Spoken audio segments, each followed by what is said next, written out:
pense que, premièrement, j'ai l'impression que les entreprises ne savent pas par quel bout prendre ça, comment intégrer l'intelligence artificielle, comment intégrer toutes les autres technologies, comment s'imbriquent toutes les technologies, blockchain, intelligence artificielle, le 5G, les plateformes. Dans le fond, ça serait peut-être d'expliquer un petit peu plus comment que ça se traduit, l'intelligence actuelle, comment ça peut s'appliquer à leur secteur et dans quel objectif, que ce soit au niveau d'améliorer la prévention, la productivité, la capacité d'être just on time, d'avoir la sécurité alimentaire, des choses comme ça. Alors, je pense que c'est ça qui est le plus important en ce moment. Moi, je pense que la priorité, c'est absolument de se tourner vers la commercialisation des produits. Alors, est établi, je pense, mondialement, qu'on est une force en recherche, en intelligence artificielle. On est, à toute fin pratique, à peu près le 4e bassin de talent au monde, ce qui est assez incroyable. Juste tout derrière la Chine, les États-Unis, le Royaume-Uni, à peu près ex aequo avec l'Allemagne. Alors, on est privilégié à Montréal d'avoir accès à du talent comme ça. Et notre défi maintenant, c'est d'être capable de prendre ces innovations-là, les transformer en produits, puis que notre économie puisse en profiter pour être plus efficient, plus efficace, plus compétitif. Et là-dessus, il y a un gap qui est à franchir et on pense qu'il faut tout faire ce qui est dans notre pouvoir et je pense que Scale AI joue un rôle là-dedans pour être capable de concrétiser nos innovations en intelligence artificielle vers les entreprises, vers la commercialisation. Et nous, chez Element AI, on fait nos efforts aussi, c'est-à-dire on est 500 employés, on est dans une phase de commercialisation, mais c'est pas facile. Et ce qu'on se rend compte, c'est que la plupart de nos clients sont à l'extérieur du Canada. On souhaiterait être un peu plus nationaliste, puis faire ça chez nous. Alors, c'est le défi que tout le monde s'est donné et qu'on a relevé chez Element AI.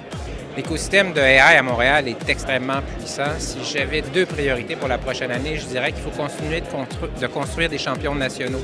Des entreprises championnes, Element AI, Coveo, d'autres joueurs qui vont décidément sur le marché local, mais à l'international, démontrer qu'ils sont des champions. Et la deuxième chose, continuer d'intéresser de la moyenne entreprise, descendre vers les petites, les intéresser à réfléchir à l'interne systématiquement sur ce que l'intelligence artificielle pourrait leur apporter au niveau de leur processus, au niveau de leur compréhension de leur clientèle, bref, toutes les possibilités.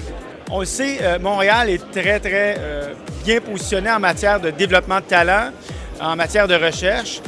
Un des éléments, par contre, sur lequel on n'a pas assez travaillé au cours des dernières années, c'est de prendre ce leadership-là sur les instances internationales qui traitent de ces aspects de recherche et développement de talent et particulièrement sur les questions éthiques pour influencer les autres écosystèmes mondiaux à suivre la marche de Montréal. Et je pense qu'au cours des prochains mois, des prochaines années, on devra travailler ensemble pour faire en sorte que Montréal vraiment tire le train et qu'il soit vraiment la tête du train pour qu'il puisse avoir vraiment une influence importante. Le deuxième élément, c'est comment faire en sorte que ça se transfère en concret, je pourrais dire, en commercialisation, en produit, que ça puisse réaliser quelque chose de vraiment vrai pour la population, pour les citoyens.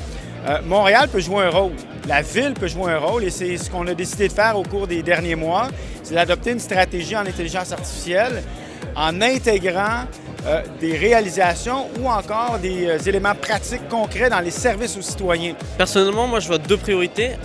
D'abord, la démocratisation pour le citoyen moyen. Le citoyen moyen, on ne va pas se le cacher, l'intelligence artificielle, on est encore dans une bulle qui grandit, mais le citoyen moyen est encore très loin de connaître les possibilités de l'AI, ce que ça peut lui apporter dans sa vie, aussi les enjeux.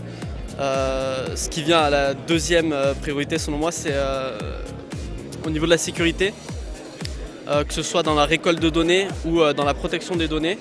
Pareil, le citoyen moyen n'est vraiment pas au courant de tous ces enjeux-là, à quel point ça peut s'immiscer dans sa vie privée, à quel point sa vie privée pourrait disparaître même. Et je pense que c'est quelque chose d'important pour les prochaines années. Il y a beaucoup de choses qu'on pourrait mettre sur le radar en termes de priorité, mais si j'avais à en nommer 3, je dirais d'abord, il ne faut pas oublier que le pouls central de ce qu'on est en train de bâtir ici au Québec et au Canada, c'est le talent. Donc, malgré le fait qu'on a eu énormément de succès, puis on a eu beaucoup de réussite avec nos programmes de recrutement et de rétention de talent, on ne doit pas minimiser ça, l'importance de continuer d'investir dans notre talent, dans des programmes de formation et dans de la recherche à la fois fondamentale et appliquée dans les années à venir. La deuxième chose, évidemment, c'est sur le radar de tout le monde, c'est qu'on doit encourager encore plus les entreprises québécoises à prendre le risque, à investir, à faire les premiers pas, souvent des grands premiers pas vers un virage en IA. Puis troisièmement, à Mila, on croit beaucoup dans l'essor d'un écosystème d'entreprises locales, québécoises, canadiennes, des start-up, des fois peut-être même des start-up qui seraient démarrées par des chercheurs qui ont étudié à Mila, mais on pense que ça, c'est quelque chose qui pourrait être super intéressant pour nous d'un point de vue collectif. En ce moment, on a un écosystème très riche. Donc, on a vraiment toutes les vocations. On part vraiment de la recherche fondamentale au transfert technologique, à des boîtes de consultation, à même du produit complet à déployer.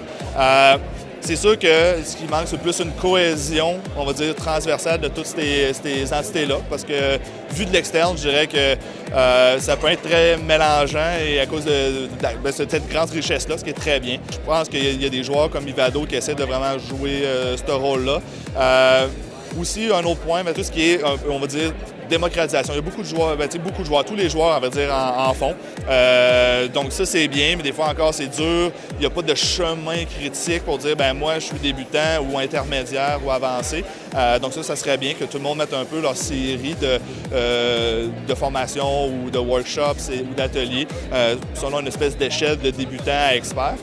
Aussi, sinon, une autre grosse force, c'est qu'on a énormément de financement. Ça, c'est assez extraordinaire. Moi, j'aime bien ça. Puis, Scalea joue, à vrai dire, un très bon joueur là-dedans. Moi, j'adore ça. Beaucoup de programmes à différents escients. Donc, autant formation, financement de projet, financement de l'écosystème. Donc, ça, je pense que c'est une grande force que Montréal a en ce moment. C'est un des domaines d'application très important pour l'intelligence artificielle, c'est le domaine de la cybersécurité.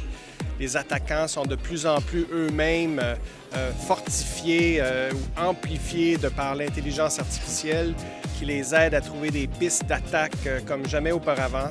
Mais il faut que les cyberdéfenseurs, les sociétés, les institutions, les PME québécoises aussi sachent utiliser l'intelligence artificielle pour être en contre-attaque. Donc, la recherche dans ce domaine-là, le développement technologique dans ce domaine-là est un domaine extrêmement porteur. C'est un domaine très vaste et c'est vraiment un domaine où des percées sont nécessaires pour que l'intelligence artificielle puisse faire la différence dans la protection des données privées des individus, des institutions, des entreprises.